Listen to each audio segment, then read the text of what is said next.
there is a difference between when a member of National Union of Road Transport Workers, who never sees a secondary 4 walls of the secondary school, is talking, and when somebody who has been a minister for education, you have been a governor for 8 years, you are now a minister for FCT, where the diplomats are living.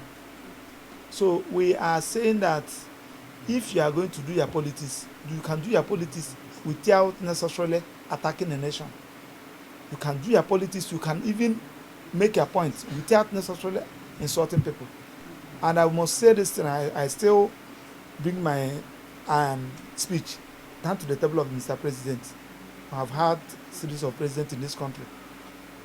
There are some issues. Personally, some people like us, we voted against you. We campaign against you. We work against you.